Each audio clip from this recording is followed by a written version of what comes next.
السلام علیکم ورحمۃ اللہ وبرکاتہ۔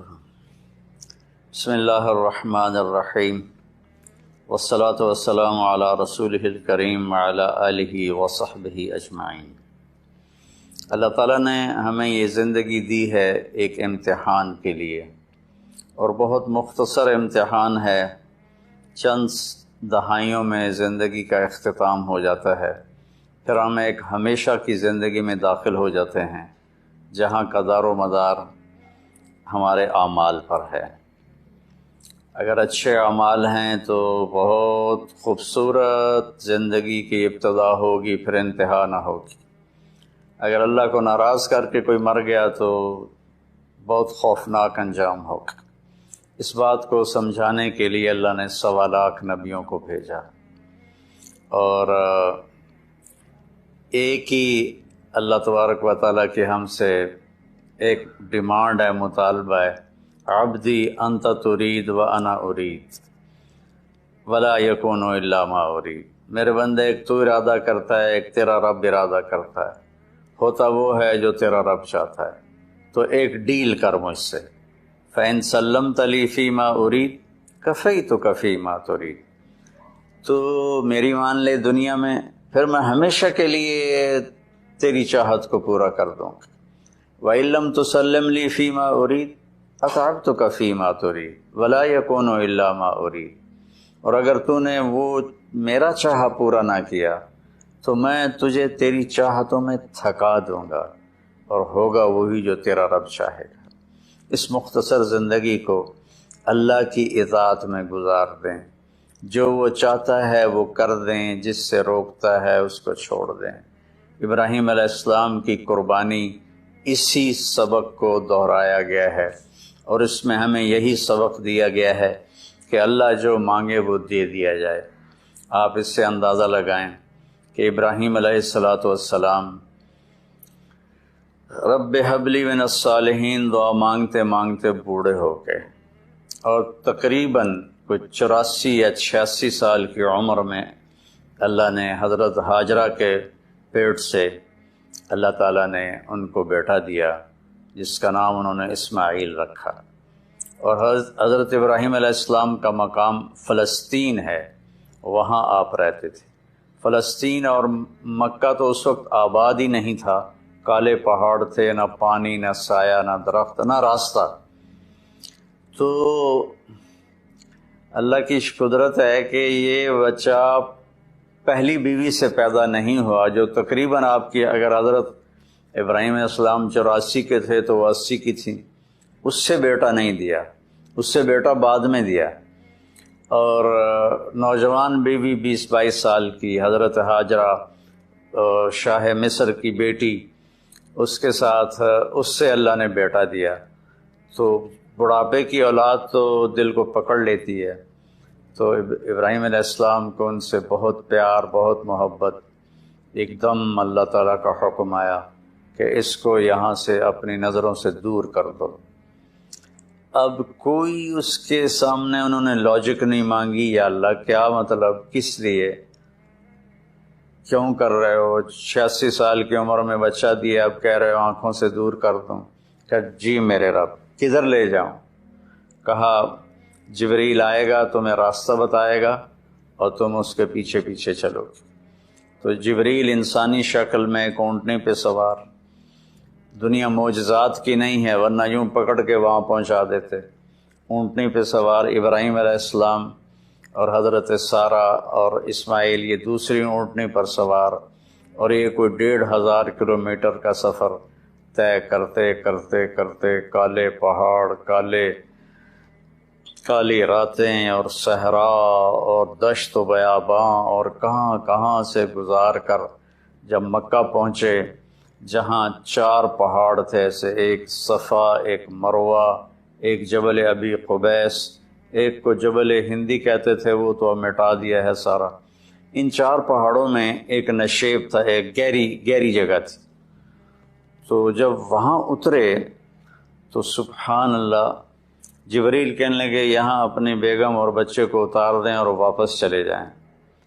تو جب ابراہیم علیہ السلام کو آگ میں ڈالا گیا تھا تو انہوں نے کچھ بھی نہیں کہا تھا، حسبی اللہ و نعم الوکیل، یہ پڑھتے ہوئے جا کر آگ میں کود گئے تھے۔ لیکن یہ منظر آگ میں کودنے سے زیادہ خوفناک تھا کہ ابراہیم علیہ السلام کی زبان مبارک سے نکلا، یہاں کیوں؟ یہاں تو نہ کوئی پانی، نہ سایہ، نہ درخت، یہاں کیسے؟ تو جبریل نے عرض کیا کہ آپ کے رب کی منشا ہے کہ یہ اس کو یہیں چھوڑ دیا جائے، اس بچے کی نسل سے آخری نبی پیدا ہوں گے، یہاں یہ اللہ کا گھر بنائیں۔ تو جبریل تو 3 دن وہاں، جبریل تو چلے گئے، ابراہیم علیہ السلام نے وہاں ان کے لیے کوئی تھوڑا چھپر وغیرہ یا بنایا یا نہ بنایا، یا کسی کیکر کے نیچے، واللہ عالم، تاریخ خاموش ہے۔ اور وہ وہاں ان کو چھوڑا اور واپس ہو لیے۔ جب واپس ہوئے تو حضرت حاجرہ کہنے لگی، یہ آپ کدھر جا رہے ہیں؟ اور حکم تھا جواب نہیں دینا، وہ خاموش۔ تو حضرت حاجرہ بچے کو گود میں لیے ہوا ساتھ ساتھ چل رہی ہیں، وہ اونٹنے کی رسی پکڑ کے پیدل وہ بھی چل رہے ہیں۔ 3 میل تک وہ ساتھ ساتھ چلتی رہیں اور یہی پوچھتی رہیں کہ آپ ہمیں کیوں چھوڑ کے جا رہے ہیں، کہاں چھوڑ کے جا رہے ہیں؟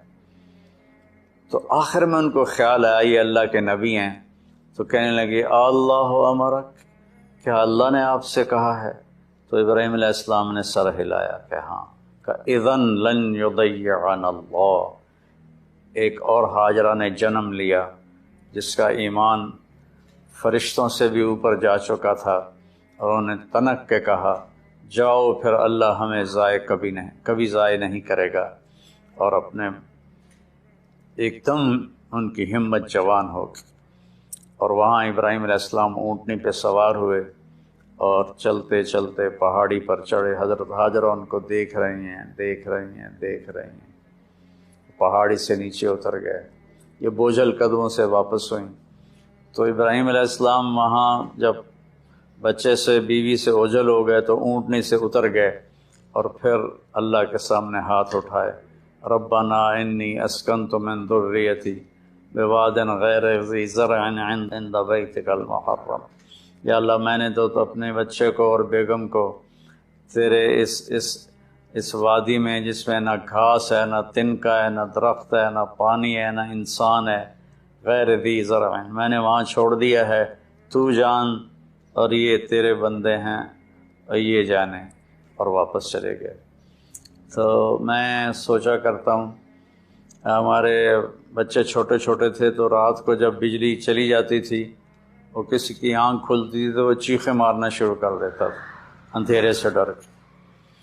اور آپ تھوڑا سا تصور فرمائیں، مستورات بھی سن رہی ہیں، مرد بھی سن رہے ہیں، ایک ماں ہے، اور خاص طور پر ماں کے احساسات کو ماں ہی محسوس کر سکتی ہے کہ جب رات آئی ہوگی، کالی سیاہ رات، اور کالے پہاڑ اور کالے پتھر، سنسان وادی اور تیز ہوائیں، تو اس تنہا ستارے بھی جھانک جھانک کے دیکھتے ہوں گے کہ یہ بی بی یہاں کیا کر رہی۔ پتھر پہاڑ بھی گمسم تو پہلے ہی ہوتے ہیں، لیکن ان کے بھی دل کلیجے ہل گئے ہوں گے کہ یہ کیا ہو رہا ہے یہاں۔ ایک عورت بیٹھی ہوئی ہے، 20-22 سال کی عمر ہے، مصر کی شہزادی ہے، اور بچے کو گود میں لیے بیٹھی ہے۔ تو اس طرح سے یہ ایک زندگی شروع ہوئی، اور 3 دن کے بعد پانی بھی ختم ہو گیا، اور چھاتیوں کا دودھ بھی ختم ہو گیا، چونکہ کھانا ختم ہو گیا۔ تو پھر جو صفا مروہ کے ساتھ انہیں پتہ تھا کوئی نظر نہیں آئے گا، کچھ نہیں ہوگا، صفا پہ چڑھی، ادھر دیکھا ادھر دیکھا، اونچے کوٹھے تے چڑھ دیکھا، ادھر دیکھا ادھر دیکھا، کوئی نظر۔ پھر نیچے اتری، پھر جہاں بچہ نظروں سے غائب ہو گیا وہاں دوڑ لگائی، اور پھر مروہ پہ چڑھی۔ آج ہم سیدھا ایئر کنڈیشن وہاں انہوں نے ہال بنا، گیلری بنا دی ہے، لیکن ہم چلتے چلتے تھک جاتے ہیں۔ وہ پتھروں سے ٹکراتی ہوئی اور کانٹوں سے الجھتی ہوئی، کبھی صفا کبھی مروہ، کبھی صفا کبھی مروہ، 7 چکر لگائے۔ شکر ہے وہ 7 پر ہی تھک کے بیٹھ گئیں، زیادہ لگاتی تو شاید کوئی صفا مروہ کے سعی کر بھی نہ سکتا، تو پھر وہ گر گئیں اور بے بسی سے اپنے بچوں کی طرف نظریں دوڑائیں کہ وہ نہیں چاہتی تھیں کہ بچہ میری گود میں مرے، تو میں یہاں مر جاؤں وہ وہاں مر جائے۔ لیکن وہاں ایک نوجوان کو دیکھا تو پھر ممتا زندہ ہو گئی، انہوں نے اپنی پوری طاقت کو جمع کر کے دوڑ لگائی۔ جب وہاں پہنچیں تو وہ نوجوان تو غائب ہو چکا تھا، وہ جبریل تھے انسانی شکل میں، انہوں نے پر مارا اور وہاں سے پانی کا چشمہ نکلا۔ دنیا کا سب سے زیادہ چلنے والا کنواں ہے زمزم، اور آج تک اس کے پانی کا سورس معلوم نہیں، یہ پانی آتا کہاں سے ہے۔ تو اس طرح اسماعیل علیہ السلام پروان چڑھے، اور پھر میرے رب کا دوسرا حکم آ گیا کہ اللہ کی طرف سے حکم آیا کہ بچے کو میرے نام پہ قربان کر دو۔ اب ایک بوڑھا باپ جس کو 86 سال کی 84 سال کی عمر میں بچہ میں فلما بلغ معه السعی، جب وہ دوڑنے بھاگنے لگ گیا، 5-6 سال کے ہو گئے ہوں گے، تو اس عمر میں تو بچہ کا تصور آنکھوں میں بس جاتا ہے، دل میں بس جاتا ہے۔ اللہ نے کہا جاؤ ذبح کر دو۔ تو فلسطین سے چھری اٹھا کر چلنا اور مکے تک پہنچنا، اور ہر قدم پہ سوچنا کیا بنے گا، میں کیسے کروں گا۔ 90 سال عمر ہو چکی ہے، 90 سال میں تو اعضاء کمزور ہوتے ہیں، اور مرغی کو ذبح کرنا بھی مشکل نظر آتا ہے، چہ جائے کہ بچے کو ذبح کرنا۔ تشریف لے گئے، بچے کو تیار کروایا، اور مینا کی طرف تشریف لے گئے۔ وہاں 3 جگہ شیطان آیا، اس کو کنکر مارے، اور جب ایک تنگ سی جگہ تھی وہاں پہنچے تو کہنے لگے بیٹے انی ارا فی المنام انی اذبحک فانظر ماذا تری، بیٹا میں تجھے خواب میں دیکھتا ہوں، میں تمہیں ذبح کر رہا ہوں، اور نبی کا خواب صحیح ہوتا ہے، تو تمہاری کیا رائے ہے؟ تو رائے پوچھنے کا مطلب یہ نہیں تھا کہ وہ ہاں کرے گا تو کر دوں گا، نہ کرے گا تو نہیں کروں گا، مطلب یہ تھا کہ ہاں کرے گا تو آسانی سے ہوگا، نہ کرے گا تو تھوڑا تردد، تھوڑی کوشش کر کے پھر ذبح کروں گا۔ آگے وہ نسل بھی ابراہیم علیہ السلام کے تھے، کہنے لگے یا ابت افعل، یا ابت افعل، یا ابت ففعل نہیں، یا ابت وفعل نہیں، یا ابت افعل ستجدنی انشاء اللہ من الصابرین۔ میرے بابا، میرے ابا، میرے باپ جلدی کر، یا ابت افعل، اس سے مطلب نکلتا ہے جلدی کر، اللہ کے حکم میں دیر کیوں کر رہا ہے؟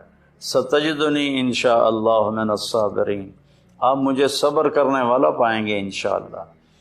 تو پھر کہنے لگے میرے ہاتھ پاؤں باندھ دو، آپ کو تکلیف نہ ہو میرے ہاتھ پاؤں کی حرکت سے، اور دوسرا مجھے الٹا لیٹا دو تاکہ آپ آنکھوں سے آنکھیں ٹکرائیں تو آپ کا ہاتھ نہ کانپ جائے۔ اور پھر اپنا کرتا اتارا اور کہا یہ کرتا میری ماں کو دے دینا کہ جب میری یاد آئے گی میرے کرتے کو دیکھ کے تسلی پا لے گی، اور آپ نے مجھے یہیں دفن کر دینا ہے۔ اور یہ کہہ کر انہوں نے ہاتھ پاؤں باندھے اور ان کو الٹا لٹایا، اپنی آنکھوں پہ پٹی باندھی اور ان کی کمر پہ گھٹنا رکھا، سر کے بال پکڑ کے اوپر اٹھائی گردن اور چھری ہاتھ میں لی۔ اس پوزیشن میں آسمان کو دیکھا، یا اللہ کیا تو مجھ سے ناراض ہو گیا ہے کہ میرے دل میں اسماعیل کی محبت بہت جگہ پکڑ گئی ہے؟ نہیں میرے مالک، دیکھ میں آج تیرے نام پہ قربان کر رہا ہوں، یا میرا کوئی امتحان ہے تو مجھے اس میں کامیابی دے۔ تو آسمان کے فرشتے بھی رونے لگے۔ 2 دفعہ آسمان کے فرشتے روئے ہیں، ایک جب ابراہیم علیہ السلام کے ہاتھ میں چھری تھی اور اسماعیل کی گردن ایسے اوپر اٹھی ہوئی تھی، اور ایک دفعہ جب طائف میں ہمارے نبی کو پتھر پڑے اور آپ بے ہوش ہو کے گر گئے، تو ایک اس وقت سارے آسمان کے فرشتے روئے۔ یہ کہ اگر اللہ اکبر کہہ کے چھری چلا دی، اللہ نے چھری کو حکم دیا نہیں چلنا، وہ نہیں چلی، دوبارہ چلائی، نہیں چلی، سوارا چلائی نہیں چلی، پھر گئے اور ایک پتھر پہ اس کو تیز کیا، تیز کر کے آئے تو پھر اللہ نے کہا کہ بس اب میرے ابراہیم نے میرا حکم پورا کر کے دکھا دیا، جبریل جنت سے ایک چھترا لے کر جاؤ اور اسماعیل کو نکال لو اور اس کو ڈال دو۔ تو وہ تو پٹی باندھی ہوئی تھی، تو انہوں نے جب کہ اللہ اکبر تو چھری چل گئی، تو ان کو تو سمجھ میں آیا کہ جیسے اسماعیل ذبح ہو گئے، لیکن آنکھوں سے پٹی کھولی تو جبریل بھی کھڑے تھے اور اسماعیل بھی کھڑے تھے، اور اللہ کا کلام اترا، قد صدقت یا ابراہیم قد صدقت الرؤیا انا کذالک نجزی المحسنین، کہ اے ابراہیم تو نے میرے حکم کو پورا کیا، تو نے اپنے خواب کو سچا کیا، ہم ایسے ہی نیکی کرنے والوں کو اچھا بدلہ دیتے ہیں۔ اور یہ اس واقعے میں کوئی بچہ ذبح نہیں ہونا تھا، اور یہ بچے کو جدا کرنا کوئی اللہ کی مجبوری نہیں تھی، ایک انسانیت کو پیغام دینا تھا کہ اللہ جو کہے اس کو پورا کر دو، یہی تمہاری کامیابی ہے۔ ہمارے زمانے میں کامیابی کا مفہوم بدل گیا ہے کہ پیسہ ہو اور دولت ہو، شہرت ہو، عزت ہو، بڑی بڑی گاڑیاں ہوں، بڑے بڑے گھر ہوں۔ میرے رب کی قسم، اللہ نے نہ ان میں عزت رکھی ہے، نہ ان میں سکون رکھا ہے، نہ ان میں کامیابی رکھی ہے۔ اللہ تعالیٰ کی مان کے چلتے ہوئے وہ گدھے پہ سوار ہو یا مرسڈیز پہ سوار ہو، وہ پرسکون ہوگا، اور اللہ کی نہ مان کے وہ سونے کی کار بھی، گاڑی بھی بنوا لے، سونے کا بیڈ روم بنوا لے، اس کو سکون نہیں ملے گا۔ میرے رب نے ہم سے یہ ایک بات مانگی ہے کہ میری مان لو، میری مان لو۔ یہ چھری اللہ نے ابراہیم علیہ السلام کے ذریعے اسماعیل پہ چلوائی اور اس کو چلنے سے روک دیا۔ پھر یہ چھری حضرت عبداللہ کے گردن پہ چلنے لگی، میرے نبی کے والد محترم رضی اللہ عنہ۔ اللہ نے چھری کو وہاں سے ہٹا دیا اور چھری کو نہیں چلنے دیا، لیکن چھری نے چلنا ضرور تھا جب اہل بیت کی باری آئی اور میرے نبی کے لاڈلے کی باری آئی۔ حسین منی و انا منہ، حسین منی و انا منہ، حسین منی و انا منہ، حسین مجھ سے ہے میں حسین سے ہوں، حسین مجھ سے ہے میں حسین سے ہوں، حسین مجھ سے ہے میں حسین سے ہوں۔ اور آپ ان کو ایسے اپنے پاؤں پر کھڑا کر کے جھولا جھلا رہے تھے اور فرما رہے تھے اسعد المرتقی، اوپر چڑھو اوپر۔ وہ ایسے ڈولتے ڈولتے اوپر آ رہے تھے، یہاں تک آئے، یہاں تک آئے، یہاں تک آئے۔ جب یہاں تک آئے تو میرے نبی ایسے ہو گئے اور ان کو یہاں سینے پر کھڑا کر لیا اور دونوں ہاتھ فکس کر کے ان کو دیکھا اور یوں پیار کیا اور کہا اے اللہ، میں حسین سے محبت کرتا ہوں، پیار کرتا ہوں، تو بھی اس سے پیار فرما۔ تو جب حسین کی باری آئی تو چھری اکیلے حسین علیہ السلام پہ نہیں چلی، ساری آل پہ چل گئی۔ 17 نوجوان آل رسول کی گردنیں کٹ کے نیزوں پہ چڑھ گئی کہ میں رنگ لاتی ہے حنا پتھر پہ گھس جانے کے بعد، کہ اور وہ یہاں تک ہمیں نہیں آزمایا جائے گا، وہ تو بڑے لوگ تھے۔ تو منشاء خداوندی یہ ہے کہ ہم اس کی مان کر چلیں۔ اس امت میں پھر اللہ تعالیٰ نے ہمیں دکھایا کہ میرے نبی کے صحابہ نے کیسے قربانیاں دی۔ حضرت حبیب بن زید رضی اللہ عنہ کو آپ نے مسلمہ کذاب، مسلمہ جھوٹا نبی تھا، اس کے پاس بھیجا کہ توبہ کرو اور میرے اوپر ایمان لاؤ۔ تو انہوں نے حبیب بن زید کو پکڑ لیا، کہنے لگا تم گواہی دیتے ہو محمد اللہ کا رسول ہے؟ کہنے لگا ہاں میں گواہی دیتا ہوں۔ کہنے لگا تم گواہی دیتے ہو میں اللہ کا رسول ہوں؟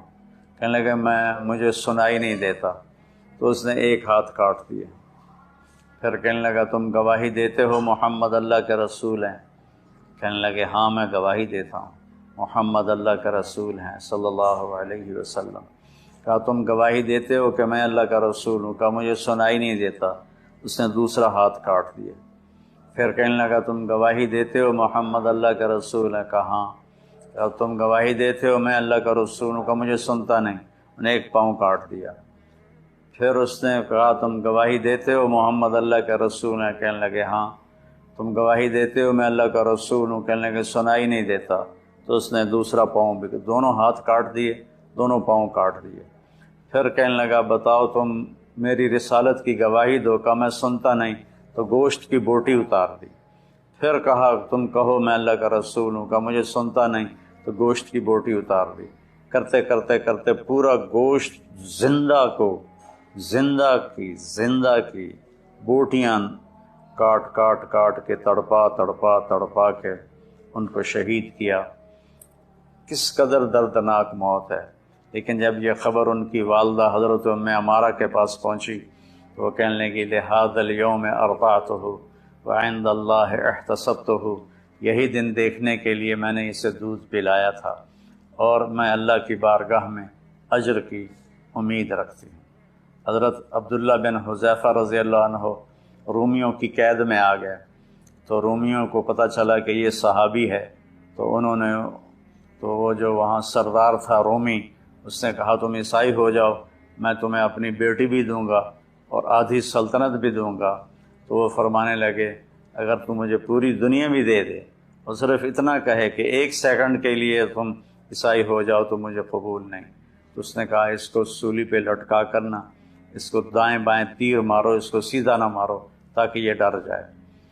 تو انہوں نے ان کو لٹکایا لکڑی پر اور تیر چلا رہے ہیں ادھر ادھر اور سائیں تیر گزر رہے ہیں۔ پھر ان کو اتارا، کہنے لگے کیا خیال ہے؟ کہا وہی خیال ہے، میں اللہ اس کے رسول پہ ایمان لایا ہوں، میں کبھی نہیں ہٹوں گا۔ تو اس نے کہا بس ایسا کرو، کڑا میں تیل ڈالو اور اسے ابالو، ابل جائے تو اس کے 2 ساتھیوں کو ڈالو، اور اس کے بعد اگر یہ ڈر جائے اور مان جائے ہماری بات تو ٹھیک ہے، ورنہ اسے بھی ڈال دو۔ تو سارے لوگ جمع تھے، کڑا میں تیل ڈالا گیا، نیچے آگ ایسے کھولنے لگا، تو انہوں نے 2 مسلمان سپاہیوں کو اس میں ڈالا تو وہ جل کے اسی وقت کوئلہ بن گئے۔ جب ان کو کھینچ کے لے جانے لگے تو یہ رو پڑے، تو انہوں نے رومی سردار سے کہا کہ وہ رو رہا ہے، کہ بلاؤ، شاید ڈر گیا ہو۔ جب وہ آئے تو کہنے لگا کیا خیال ہے؟ کہا وہی خیال ہے جو پہلے تھا۔ کہا پھر تم روئے کیوں ہو؟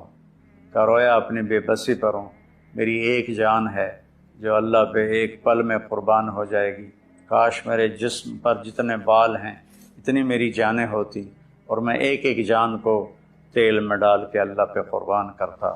تو رومی کا چہرہ ایک دم بدل گیا، اس نے سر جھکا لیا، کہنے لگا میرے ماتھے پہ بوسہ دے دے میں تمہیں چھوڑ دوں گا۔ کہنے لگے نہیں میرے سارے ساتھیوں کو چھوڑ۔ تو اس نے کہا سب کو چھوڑ دوں۔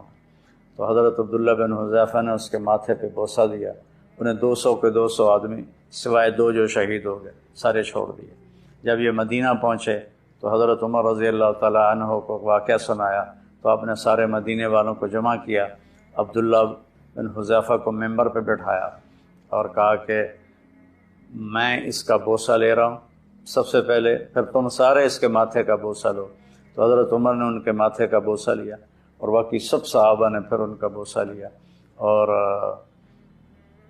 اور یہ مزاج کے ایسے تھے کہ اتنے مزاحیہ مزاج کے تھے کہ ان کو حمار کہتے تھے۔ اور ایک دفعہ کسی نے شکایت کی یا رسول اللہ یہ عبداللہ بہت فضول باتیں کرتا ہے، سبحان اللہ، اور ایسی ہی بیکار باتیں کرتا رہتا ہے۔ تو آپ نے فرمایا دعوہ فإنہ یحب اللہ ورسولہ، اسے کچھ نہ کہو، یہ اللہ اس کے رسول سے پیار کرتا ہے۔ تو یہ اصل مقصد قربانی کا، ہم جانور قربانی کا کرتے ہیں کہ ہم اپنے حرام جذبات پہ چھری چلاتے، یا اللہ تیری مانیں گے، تیرے نبی کی مانیں گے، اور اس کے خلاف جو چیز آئے گی یا اللہ ہم اس سے بچ کے چلیں گے۔ یہ اس قربانی کا فلسفہ ہے۔ اللہ مجھے، میرے سارے